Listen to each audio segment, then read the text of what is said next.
우리 옆에 분들하고 또 우리 가정에서 온라인으로 예배하는 성도님들, 우리 가족들과 함께 서로 한번 인사 나누겠습니다. 우리 함께 힘내십시다.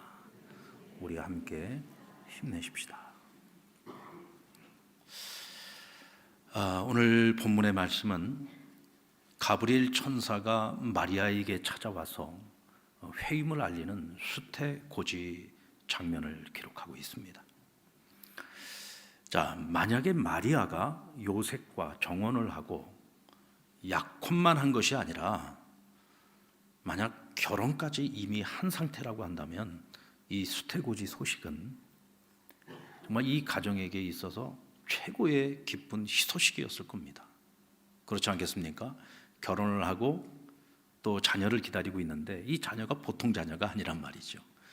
특별히 하나님께서 허락하신다고 천사까지 보내서 기쁜 소식으로 전하는 그런 수태고지였으니 얼마나 큰 기쁜 소식이었겠습니까? 근데 문제는 이 마리아가 남자를 알지 못하는 동정녀라는 것입니다.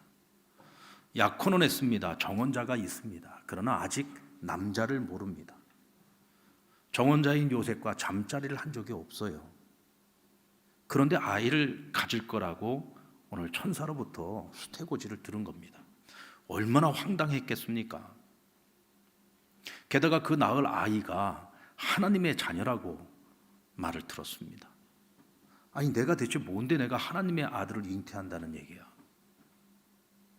거기다가 남자를 알지 못하고 그러면 어떻게 아이를 가질 수 있느냐고 물었더니 성령이 내게 임하고 하나님의 크신 능력이 너를 덮어서 아이를 잉태하게 될 것이라는 이야기를 들었습니다. 여러분들 남의 얘기니까요, 우리는 그랬는가 보다 하지만 만약에 내가 마리아의 입장에서 그런 이야기를 갑자기 들었다고 생각을 해보세요. 그걸 어떻게 믿을 수 있습니까? 그걸 어떻게 수용할 수가 있고 받아들일 수가 있어요? 감당할 수 없는 이야기였던 거죠. 자, 그런데 마리아는 이 말씀을 어떻게 받아들였습니까? 오늘 성경에 보니까 그 말씀이 내게 이루어지이다. 이것을 짧게 한마디로 말하면 아멘, 믿습니다 라고 반응을 한 거예요. 믿음의 반응을 보였습니다. 그런데 그게 정말 자기가 믿음으로 고백을 한 대로 하나님의 뜻이 자기를 통해서 온전히 이루어지기 위해서는 세 가지 그가 가지고 있는 딜레마가 있습니다. 첫 번째는 이제 정혼자인 요셉을 설득을 해야 되는 거예요. 나는 천사와 오랜 시간 이야기를 하는 동안에 믿음을 가지고 믿음의 고백까지 했습니다. 그런데 문제는 이것을 자신의 정혼자인 요셉에게 설명을 해가지고 그가 그것을 믿음으로 받아들일 수 있도록 설득을 해야 되는 숙제가 있는 거예요. 근데 그건 누가 대신해 주는 것이 아닙니다. 그건 내가 해야 될 몫인 거죠. 그리고 두 번째는 지금 정혼자는 있지만 약혼만 한 상태입니다. 남자를 모릅니다. 그런데 처녀가 아이를 잉태했습니다. 당시의 종교법에 의하면 이것은 돌에 맞아 죽을 일인 거죠. 내가 주를 위해서, 하나님 위해서, 하나님의 선하신 계획을 위해서 돌 맞아 죽는 것까지는 내가 감당할 수 있다고 치고, 근데 문제는 하나님께서 그 오랜 세월 동안 계획하셨던 인류 구원의 역사, 메시아를 이 땅에 보내시는 사건인데 이것이 내가 죽음으로써 하나님의 선하신 계획이 수포로 끝날 수도 있다는 거죠. 그 다음 세 번째, 나에게 잉태되어서 태어날 그 아이가 하나님의 아들이라 일컬음 받을 자라고 했어요. 게다가 조상 다윗의 왕위를 물려받아 영원히 이 나라를 다스릴 자라고 했습니다. 근데 자기 자신을 보니까 나는 정말 그 유대 땅에서도 가장 총구석 중에 총구석에 있는 지극히 작은 나사렛에 정말 이름 모를 전혀 주목받지 못하고 있는 처녀였단 말이죠. 시골 처녀입니다. 근데 내가 어떻게 다윗의 자손으로 오시고 다윗의 그 왕위를 물려받을 자를 내 몸에 잉태하고 낳을 수 있을까? 내가 어찌 그의 어머니가 될 수 있을까? 이건 상상도 할 수 없는 일이죠. 그걸 내가 감당을 해내야 된단 말이에요. 지극히 평범한 시골 처녀가 감당하기에는 너무 크고 무섭고 힘든 사명이었던 거죠. 자, 그러나 그럼에도 불구하고 마리아는 그것을 믿음으로 받아들였습니다. 그리고 내가 어떤 고생을 하고 어떤 피해를 입고 어떤 순환을 겪는다고 할지라도 하나님의 그 선하신 계획이 나를 통해 이루어지기를 원합니다. 그는 믿음으로 그 소원의 고백을 했습니다. 만약 마리아의 이 믿음과 순종이 없었다면 인류를 구원하시려고 하셨던 그 하나님의 계획이 어쩌면 수포로 끝날 수도 있었을 겁니다. 그런데 여러분, 하나님이 어떤 분이십니까? 하나님이 친히 인간이 되어 이 땅에 오시는데 하나님이 도구로 사용하실 여인입니다. 인류를 구원하실 메시아를 담을 그릇입니다. 그런데 아무 여자나 데려다가 하나님께서 그렇게 사용하시겠습니까? 적어도 메시아를 담을 수 있는 믿음의 그릇을 가지고 있고 순종의 그릇을 준비하고 있는 여인을 하나님께서 정말 구별해서 선택하지 않으셨겠느냐고. 그러니까 예수님의 어머니가 되는 그 역할을 마리아가 감당할 수 있었다는 겁니다. 우리는 주님의 성탄을 기다리는 대림절 기간을 지금 보내고 있습니다. 이제 이번 주일이 우리가 두 번째 주일을 맞이하는데, 우리는 이 기간 동안 요동치는 역사의 수레바퀴 속에서도 하나님의 약속을 믿고 그 약속을 붙들고 기다리며 묵묵히 자기 사명을 감당했던 사람들의 이야기를 같이 한번 묵상해 보고자 합니다.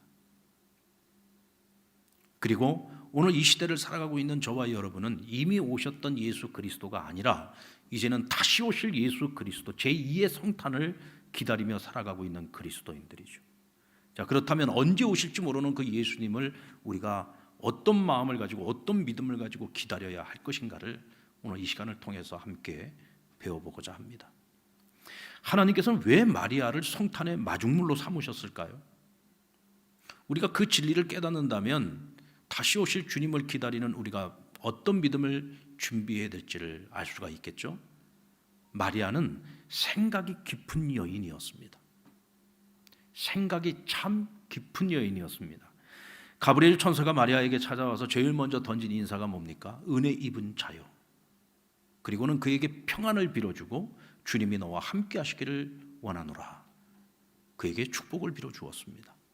이때 마리아가 보여준 반응을 보십시오. 29절에 보면 처녀가 그 말을 듣고 놀라 이런 인사가 어찌함인가 생각하매. 자, 인사를 받았을 때 그가 무엇을 했다고요? 생각을 했다고 했습니다. 여러분들, 우리가 누구에게 인사를 받으면 생각하십니까? 목사님 안녕하세요. 그러면 제가 저 양반이 왜 인사를 하지? 저 양반이 대체 무슨 마음을 가지고 나한테 인사를 하는 거야? 생각하면서 인사를 받습니까? 아니잖아요. 그냥 인사하면 하이, 샬롬, 반갑습니다 하고 우린 그냥 간단하게 편안하게 인사를 받지 않습니까? 근데 마리아는 그게 아니에요. 오늘 한 사람이 찾아왔어요. 그가 천사인지 아직까지 모릅니다. 근데 대뜸 하는 말이 은혜 입은 자요 평안을 비노라 주님이 당신과 함께 하기를. 그 인사를 받으면서 그가 생각을 했어요. 아마도 평안을 빌어주는 거 샬롬 하고 인사를 하는 것은 그냥 너무나도 평범하게, 왜? 당시 유대인들은 일상적으로 만날 때 인사하는 법이 샬롬이었습니다. 평안을 빌어주는 거죠. 주님이 당신과 함께 하기를 원합니다. 이건 일상적인 인사법이었어요. 오늘날의 현대 유대인들도 이 샬롬의 인사법은 지금도 전통적으로 통하고 있습니다. 그러니까 이 인사를 가지고선 그가 생각할 이유가 없죠. 근데 그가 생각을 하게 만들었던 인사가 있어요. 그게 뭡니까? 은혜 입은 자요. 오늘 마리아를 향해서 당신은 하나님의 은혜를 입은 자요라고 그를 부르고 있는 거죠. 생각합니다. 왜 저 사람이 나에게 하나님의 은혜를 입은 자라고 말하는 걸까? 대체 저 사람은 누구길래 나에게 하나님의 은혜가 나와 함께하고 있다고 저렇게 당당하게 말하는 걸까? 그리고 이왕에 하나님이 나에게 은혜를 빈다고 했을 때 과연 내가 그 은혜를 받을 만한 자격이 있는 여자인가? 세상에는 나보다 훨씬 더 잘난 여자들이 많이 있는데 왜 하필이면 나일까? 왜 나에게 찾아온 것일까? 뭐 온갖 생각이 지나가지 않겠습니까? 근데 그 생각의 줄을 놓지 않았다는 거죠. 계속해서 생각을 했다는 겁니다. 이제 그만큼 마리아는 어떤 성품을 가지고 있었느냐면 정말 작은 말 하나도 신중하게 생각하는 사람이었다는 것을 우리가 알 수가 있어요. 훗날 아기 예수가 태어나고 천사들이 목자들을 인도해서 아기 예수를 경배하게 했습니다. 이때 목자들이 그 자리에 함께 있었던 사람들에게 천사가 자신들에게 이 아이에 대해서 해준 이야기를 그대로 전합니다. 그 말을 듣고요, 그 자리에 있었던 그 마극간 그 안에 그 주변에 있었던 사람들이 그 말을 듣고는 하나같이 다 놀랐다고 성경은 말씀하고 있어요. 그들이 놀란 이유가 뭐였을까요?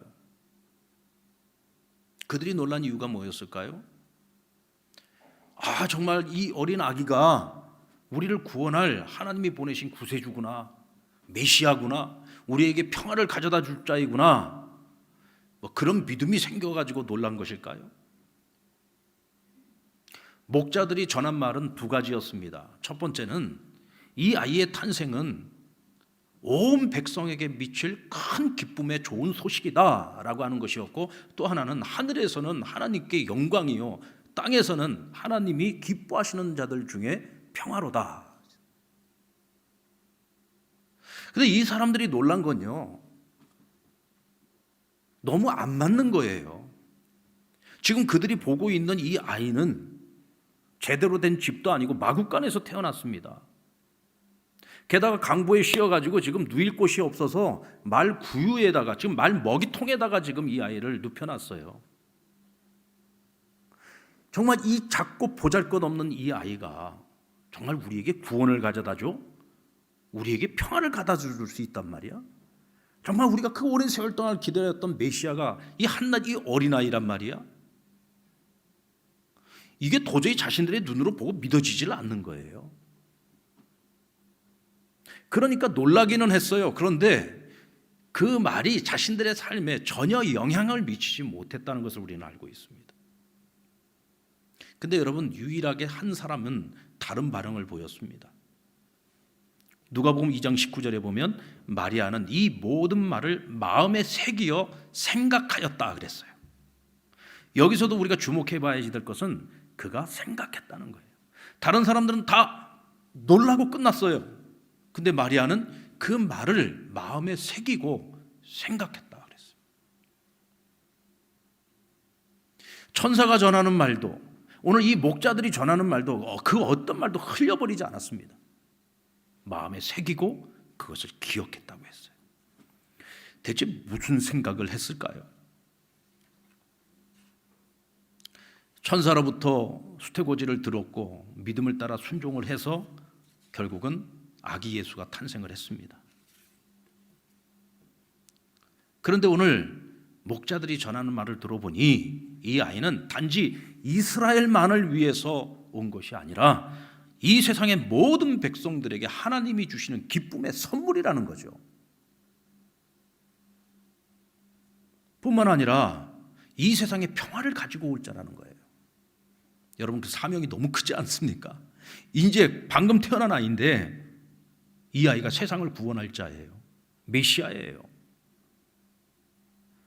사명이 큰 만큼 이 아이가 앞으로 걸어가야 될 그 길이 만만치 않은 길이라고 하는 것을 생각해 볼 수가 있겠죠. 그 가야 하는 길이 결코 평탄치는 않겠구나. 참 많은 어려움이 있고 고난이 있겠구나. 또 세상에 수없이 많은 도전을 받겠구나. 그 생각을 하면서 이제는 내가 할 일을 생각하는 거예요. 나는 어떤 엄마가 돼야 되나? 나는 이 아이가 가는 그 길이 조금이나마 덜 힘들도록 내가 과연 무엇을 해줘야 될까? 요즘 우리 엄마들 같으면 이 아이를 위해서 기도해야 되겠다 생각하지 않겠습니까?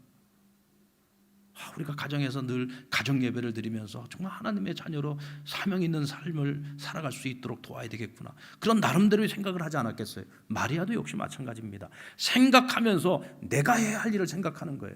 이 아이가 가야 하는 그 길을 돕기 위해서 내가 해야 할 일이 무엇일까를 생각했다는 거죠. 여러분, 우리가 하나님의 말씀을 듣고 묵상할 때 가장 중요한 것이 뭐예요? 여러분들 지금 이 설교 시간에 가장 중요한 게 뭡니까? 경청하는 겁니다. 잘 듣는 거죠. 근데 여러분, 우리가 잘 듣고 끝납니까? 아니잖아요. 우리가 잘 들은 다음에는 그것이 우리의 입술의 언어로 나오겠죠. 그리고 우리의 삶의 행동으로 나타나겠죠. 근데 그렇게 되기까지 가장 중요한 것은 뭐냐면 말씀을 잘 경청하고 난 후에 생각을 해야 된다는 거예요. 그냥 듣고 바로 입에서 나오면 안 돼요. 들었으면 생각을 하고 입에서 나와야 되는 거예요. 들었으면 생각을 해가지고 그 다음에 나의 행동으로 그것이 비춰지고 나타나야 되는 거죠. 생각이 정말 중요한 겁니다. 우리가 예배 시간에 설교 말씀을 들으면서 이 시간에는 은혜를 받아요. 이해가 돼요. 깨달아져요. 근데 집으로 돌아가는 그 과정 속에서 다 잊어버리는 거예요. 운전하고 가다가 다 잊어버려. 항상 그런 건 아니고 가끔 그럴 때가 있어요. 자, 그렇다면 왜 잊어버리는 걸까요? 불과 몇 분 전에, 몇십 분 전에, 불과 한두 시간 전에 들었던 말씀인데 왜 그걸 우리가 그렇게 금방 잊어버릴까요? 그것은요, 생각을 안 하기 때문에 그런 거예요. 여러분에게 한 가지 팁을 드리게요. 말씀을 듣고 그 말씀을 우리가 오래 기억하려면은 여러분들이 그 받은 은혜의 말씀을 여러분들이 예배가 끝나고 집으로 돌아가기 전에 한 문장으로 정리를 하셔야 돼요. 오늘 내가 들은 하나님의 그 음성을 한 문장으로 딱 정리를 해가지고 그 말씀 한 문장을 가지고 여러분들이 한 주간을 살아가는 거예요. 그리고 그걸 자꾸 남한테 적용시키지 마세요. 그 말씀, 내가 들은 말씀은 나에게 주신 말씀이에요. 그건 내게 적용을 하는 거예요. 그리고 그걸 가지고 내가 어떻게 살아가야 될까를 고민하면서 그것을 내 삶 속에 적용하는 거죠. 생각해서 적용하는 것과 생각 없이 적용하는 것은 그 결과가 완전히 다르게 나타나는 겁니다. 여러분, 생각하는 그리스도인이 되시기를 바랍니다. 생각하는 사람 마리아는 천사가 전해주는 말, 목자들이 전해주는 말, 누구의 말도 흘려듣지 않았어요. 마음에 새기고 생각했습니다. 그와 같은 자세가 결국은 인류를 구원하러 오시는 이 땅에 인간의 몸을 입고 오신 하나님, 바로 그 예수 그리스도의 어머니의 역할로서 쓰임받는 큰 은혜를 입을 수 있었던 겁니다. 지금 우리가 살고 있는 이 시대는 속도의 시대라고 얘기하지 않습니까? 그냥 뭐든지 빨라야 돼요. 요즘 세상에 정보가 넘쳐나잖아요. 내가 필요로 하는 정보를 빨리 들어야 돼. 빨리 처리해야지 돼. 그것을 빨리 내가 하고 있는 그 일에 빨리빨리 적용을 해야 돼요. 그래서 내가 속도가 조금만 늦어도 뒤처지고 속도가 조금만 늦어도 손해보는 그런 세상을 우리가 지금 살아가고 있어요. 그런 측면에서 보면 우리 한국 사람들이 굉장히 이 4차 산업시대에 이 IT 시대에 굉장히 장점이 많아요. 왜? 우리는 아주 빠른 데 익숙한 사람들이잖아요. 이 빨리빨리 문화를 갖고 있잖아요. 얼마 전에 우리 교회 앞 사거리에서 좌회전을 해가지고 교회로 오려고 대기를 하고 있는데 제가 맨 앞에 서 있었어요. 제 뒤로 차가 한 몇 대 있었어요. 좌회전 신호가 딱 들어오는 걸 보고 제가 바로 좌회전을 들어가는데 그 잠깐 0점 깜빡초를 참지 못해서 뒤에서 빵 하고 누르는 사람이 있더라고요. 제가 진짜 목사만 아니면 한 10원짜리 100원짜리 던지고 싶었는데, 아니 신호가 딱 들어왔어요. 신호를 드리고 제가 뜸을 들이다가 제가 출발을 했으면 모르겠는데 신호가 딱 들어오는 걸 보자마자 탁 출발하는데 뒤에서 빵 하는 거예요. 이건 대체 어떻게 이해를 해야지 됩니까? 아무리 세상이 변하고 아무리 모든 것이 빨리 변하는 시대를 우리가 지금 살아가고 있다고 할지라도 여러분, 우리 하나님의 사람들 그리스도인들은요 생각하면서 살아야 돼요. 우리는 눈에 보이는 현상만 보고서 얘기하면 안 됩니다. 지금 코로나가 와가지고 지금 다들 어렵죠. 너무 힘들어요. 지금 포스트 코로나가 끝나고 난 이후에 찾아올 세상에 대해서 어떤 세상이 우리에게 찾아올까? 어느 누가 한 사람도 희망적으로 얘기하는 사람 제가 들어보지를 못했어요. 왜? 지금의 현상이 너무 어려우니까 겪어보지 못했던, 가보지 않았던 길이 우리 앞에 지금 펼쳐지고 있기 때문에 다들 두려운 거예요. 그러니까 현상만 보고 전부 다 부정적으로 얘기를 합니다. 근데 우리 믿는 사람들도 똑같이 우리가 눈으로 보는 대로 이야기를 하면서 살아가면 뭐가 다를 것이 있습니까? 전혀 구별되지 못하는 거잖아요. 우리는 무엇을 볼 수 있어야 되냐면 남들이 보지 못하는 것을 볼 수 있어야 돼요. 지식의 근본이 되시고 지혜의 근본이 되시는 하나님이죠. 그 하나님을 경외하는 자들에게는 하나님이 지혜를 주시고 명철함을 주신다 그랬어요. 근데 여기서 이 명철함이라고 하는 것이 뭐냐면 남이 보지 못하는 것을 보는 게 명철함이에요. 우리는 남이 보지 못하는 것, 세상 사람들이 절대로 볼 수 없는 그것을 우리는 볼 수 있어야 돼요. 그게 뭐냐면 하나님의 생각을 볼 수 있어야 된다는 거예요. 이 세상의 역사를 하나님이 주관하신다는 걸 우리는 믿잖아요. 그렇다면 이 코로나 사태도 하나님이 허락하셨기 때문에 지금 이 땅 가운데 온 전 세계에 지금 이 코로나가 퍼져서 이 난리를 치고 있는 거예요.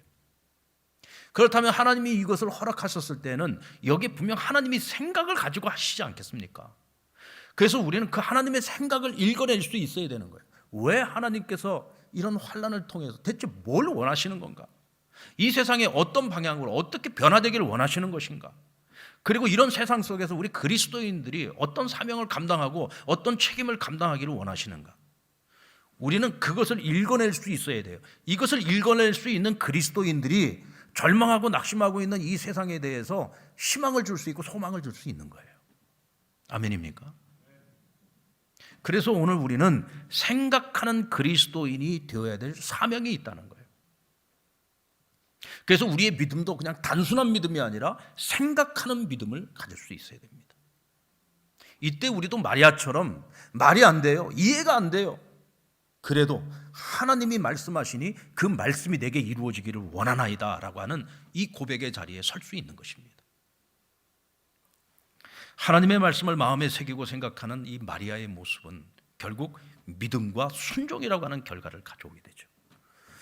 예수님의 탄생 기사에서 보여진 이 마리아의 믿음과 순종의 모습과는 좀 대비되는, 좀 상반되는 한 사람의 이야기가 나오죠. 예수님보다 6개월 먼저 태어난 사람이 누굽니까? 세례 요한입니다. 이 요한의 역할이 뭐였습니까?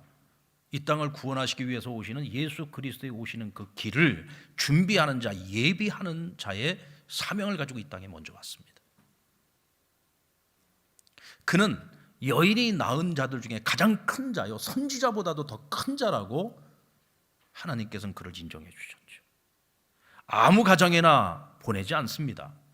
그 또한 마리아를 택하신 것처럼, 요셉을 택하신 것처럼 하나님께서는 한 가정을, 한 가문을 택해서 요한을 보냈습니다.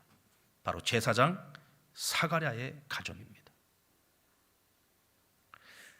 이 제사장 사가랴와 그 아내 엘리사벳, 이 부부는요, 정말 그 유대 사회에서도 가장 존경받는 제사장의 가문이었습니다. 아주 적통 아론의 직계를 잇는 아비야 반열의 제사장 가문이었습니다. 근데 한 가지 이 가정에 한이 있었어요. 한. 그 한이 뭐였냐면 자식이 없는 거예요. 그 중에서 아들이 있어야 돼요. 아들이. 이 제사장이라고 하는 이 직은요, 뭐 시험을 봐가지고 어떤 일정한 과정을 통과해서 제사장이 되는 게 아니에요. 제사장의 가문에서 태어나면 그 아버지의 제사장 직분을 이어받아가지고 세습하는 거예요. 세습. 뭐 이제 제사장을 되기 위한 훈련의 과정은 받겠죠. 그러나 이거 훈련 받는다고 되는 것이 아니라 제사장 가문에서 제사장의 아들로 태어나야만 그 직을 이어받을 수가 있는 거예요. 자, 근데 사가랴의 가정에 자식이 없어요. 아들이 없습니다. 아들이 없는 상태에서 만약에 세상을 떠나게 되면 이 집안은요, 그냥 이걸로 대가 끊기는 것일 뿐만 아니라 이젠 제사장 가문으로서의 그 대도 끊기는 거예요. 그러니까 그게 한이 됐겠죠. 얼마나 기도를 많이 했겠습니까?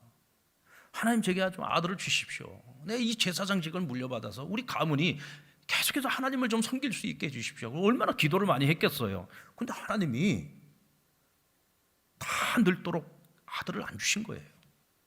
이제는 자신들의 몸은 아이를 잉태할 수도 없고 낳을 수도 없는, 이미 다 늙어버린 몸이 된 겁니다. 그러니까 이 가정에는 아무런 희망도 소망도 없는 거죠. 그런데 어느 날 하나님께서 천사 가브리엘을 보냈습니다. 마리아에게 찾아왔던 가브리엘이 먼저 이 사가랴를 찾아갔던 거죠. 그리고 내가 하나님께서 너희 가정에 아들을 주시겠다고 약속하셨다. 그 아들의 이름을 요한이라고 지어라. 그리고 이 요한이 가야 하는 그 길이 어떤 길이고 어떤 사명이고 무엇을 위해서 어떻게 살아가야 되는지 아주 상세하게 설명을 해줬습니다. 그런데 문제는 이 제사장 사가랴가 믿지 않았다는 게 문제입니다.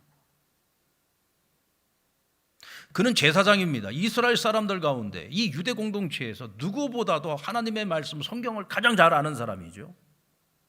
아브라함이 100세에 하나님으로부터 이삭을 얻었다는 사실은 그는 알고 있어요. 그럼 믿고 있습니다. 백성들에게 가르쳤겠죠. 그런데 정작 그것이 자신의 사건이 되었을 때 못 믿는 거예요. 자식이 없어서 서러움이 많았던 한나가 성전에 올라가서 눈물로 통곡을 하면서 기도를 하는데 영적으로 흐렸던 엘리 제사장은 그 모습을 보고 포도주 먹고 술 취해가지고 지금 저렇게 울부짖고 있는 줄 알았죠. 근데 사실 그게 아니었잖아요. 정말 눈물로 간절하게 하나님 앞에 자신의 그 신세를 한탄하면서 자식을 구하는 기도 아니었습니까? 근데 하나님께서 그런 한나의 그 기도를 들으시고 그를 불쌍히 여기셔서 태의 문을 열어주셨어요. 아이를 갖게 되지 않았습니까?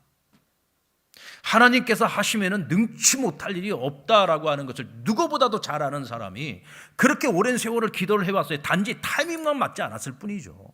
내가 원하는 시간이 아니라 내 몸으로는 불가능한 시간, 이미 너무 늦어버린 이 시간에 하나님 찾아오셔서 지금 아들을 주시겠다고 하니까 못 믿겠는 거예요. 여러분, 이것이 지금 사가랴가 보여주고 있는 믿음의 한계인데 어쩌면 이 믿음의 한계가 사가랴만의 문제이겠습니까? 뭐 우리라고 뭐 별 다르겠습니까?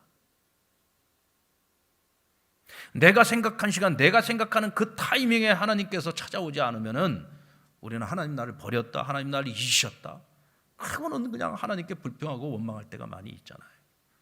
그런데 정작 하나님의 시간에 우리에게 말씀하시고 하나님의 시간에 우리에게 약속해 주실 때 정작 내가 믿어야 될 그때에 내가 그것을 믿지 못하는 경우가 많이 있단 말이에요.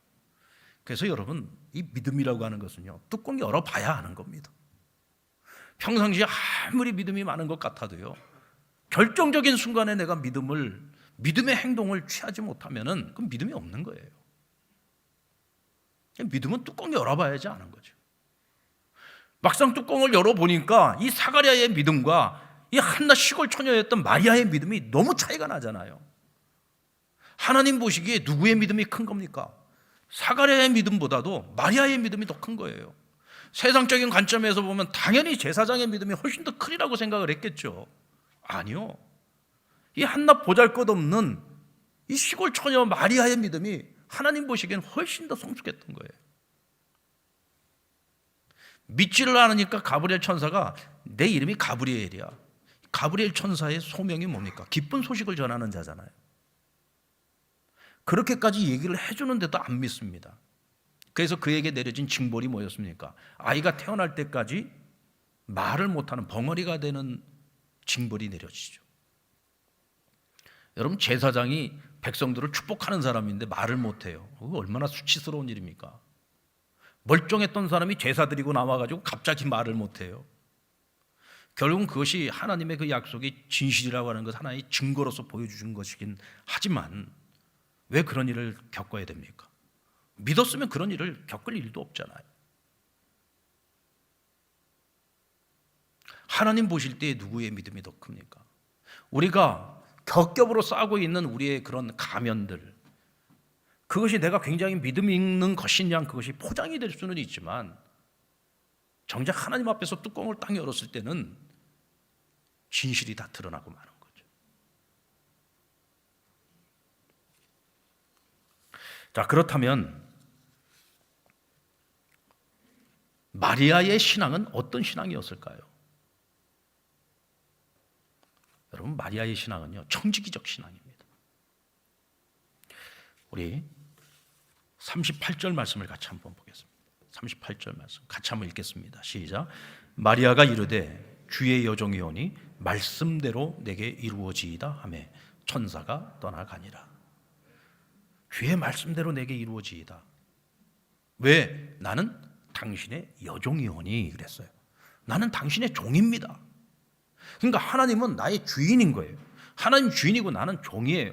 종은요, 주인이 죽으라면 죽어야 됩니다. 나에게 주권이 없어요.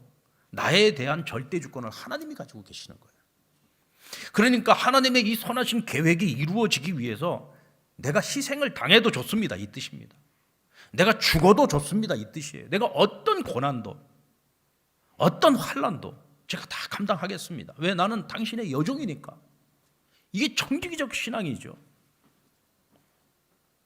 내가 좋은 소리만 듣고 싶고 싫은 소리는 듣기 싫고, 이건 종의 자격이 없는 거죠. 종은 듣고 싶은 것이나 듣기 싫은 것이나 어떤 말도 다 들어야 되는 것이고, 어떤 것을 명하더라도 그걸 다 순종해야 되는 거죠.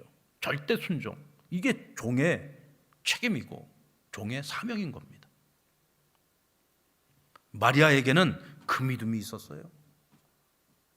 이 정도가 되니까 하나님께서 메시아이신 예수 그리스도를 담을 그릇으로 마리아를 택하신 거예요. 여러분들, 우리 믿음의 한계가 무엇인가요? 우리의 믿음의 한계. 우리는 어떤 믿음의 한계를 갖고 있습니까? 어떤 사람이 낚시를 하러 갔어요. 근데 보니까 한 사람이 아주 물고기를 잘 잡아. 근데 큰 물고기를 잡으면 다 놔주고 작은 물고기만 통에다가 집어넣는 거예요. 보통 낚시하러 가서 자기 통에다 넣는 거는 큰 놈을 집어넣습니까? 작은 놈을 집어넣습니까? 그렇죠. 우리 욕심 많잖아요. 우리 큰 놈 다 집어넣고 작은 놈들은 그냥 놔주잖아. 근데 이 사람은 어떻게 작은 놈만 집어넣고 큰 놈은 다 놔주는 거예요. 그래서 물었어요. 당신은 왜 이렇게 큰 놈은 다 놔주냐고. 그랬더니 이 사람이 하는 얘기가, 우리 집에 프라이팬이 작아가지고 큰 놈은 집어넣어가지고 이걸 튀겨 먹을 수가 없다는 거야. 그래서 작은 놈만 주워 담고 큰 놈은 다 버린다는 거야. 이거 얼마나 어리석고 미련한 사람이에요. 뭐만 바꾸면 됩니까? 프라이팬만 큰 걸로 바꾸면 되잖아요. 대체 뭐에다가 뭐를 맞추는 거예요? 우리가 하나님 앞에 복을 구합니다. 형통한 삶을 구합니다. 하나님의 은혜를 구합니다. 실컷 하나님께 구하기는 구했는데 그것을 담을 그릇이 준비가 안 돼 있는 거야. 내 그릇은 요거밖에 안 되는데 하나님께 은혜를 막 잔뜩 부어달라고 하면은 하나님이 아무리 은혜를 부어줘도 결국은 담기는 것은 내 그릇만큼만 담기는 거예요. 그래서 성경에 뭐라고 얘기했어요? 너희 입을 크게 열라고 했잖아요. 입을 크게 열어야죠. 제가 우리 상남교회로 부임을 하기 전에 제가 3년 동안 개척을 준비를 했었어요. 이 개척교회를 하려고. 근데 3년 동안 개척교회를 준비하면서요, 3년 내내 무슨 기도를 했냐면, 항상 저는 기도를 할 때마다 하나님, 나누어 주고 베푸는 목회를 하게 해주세요라고 늘 기도를 했어요. 그러니까 입으로는 크게 기도한 거죠. 나누고 베풀 수 있는 목회 하게 해주세요라고 기도를 해놓고서 정작 제가 준비를 했던 거는 개척을 준비를 한 거야. 그러니까 3년 딱 지나고 이제 개척을 시작하려고 했더니 하나님이 다 막아버리시는 거예요. 그리고는 상남교회로 날아오게 하셨어. 그 상남교회에 왔기 때문에 제가 지금 나누고 베풀어주는 목회를 할 수 있는 거예요. 만약에 그때 개척을 했으면 제가 어떻게 나누고 베푸는 목회를 하겠어요? 하나님께서는 내가 어리석고 미련하게 어떻게 보면 구하는 것과 내가 행하는 것이 달랐음에도 불구하고 하나님께서는 더 선한 길로 인도해 주신 거예요. 그러니까 우리가 입술로 구하는 게 이렇게 중요한 거예요. 여러분, 입을 크게 열어서 구하시길 바랍니다. 그래야 우리가 하나님의 은혜를 더 많이 담아가지고 더 큰 강줄기를 온 세상으로 흘려보낼 수 있는 거예요. 하나님의 은혜의 강줄기를 흘려보내야죠. 아멘. 그래야 우리의 믿음의 그릇에, 우리의 순종의 그릇에 하나님의 은혜를 더 듬뿍 담을 수가 있는 거예요.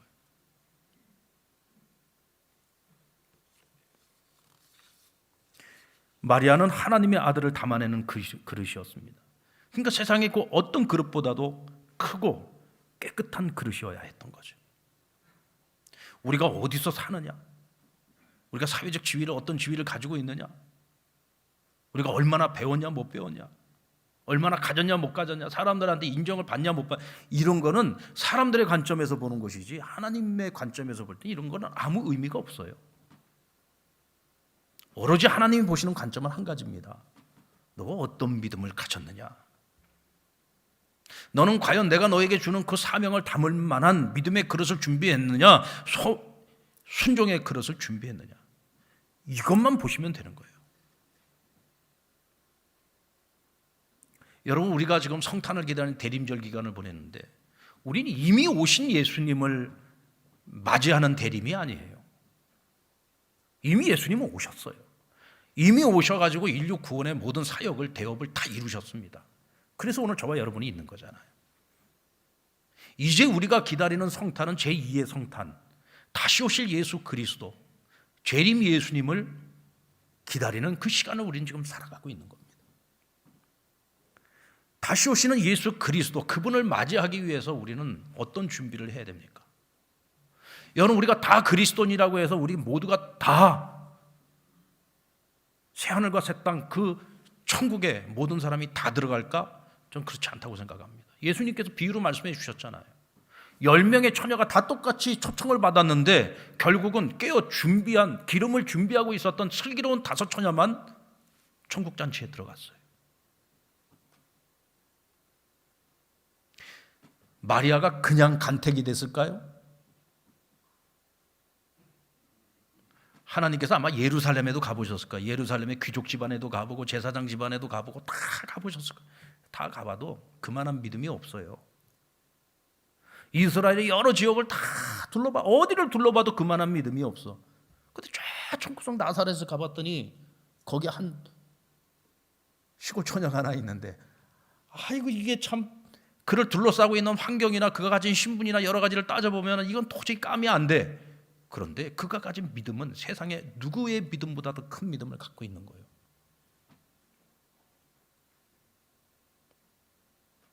그래서 하나님이 그를 택하신 거예요. 여러분, 다시 오시는 주님을 맞이할 자로 저와 여러분 모두가 다 택함 받기를 원합니다. 이를 위해 우리가 준비해야 될 것 2가지입니다. 마리아의 믿음을 가지셔야 돼요. 첫 번째는 생각하는 믿음을 가지시는 겁니다. 아멘. 생각하는 믿음을 가지십시오. 그리고 2번째는 뭐예요? 청지기의 믿음을 가지셔야 돼요. 나는 종이오니. 나를 주장하지 마세요. 나를 주장하지 말고 오직 하나님 앞에 종으로서 순종할 수 있는 이 청지기의 믿음, 청지기의 순종을 가지고 주님 오시는 그 길을 준비할 수 있는 저와 여러분 되기를 주의 이름으로 축원합니다.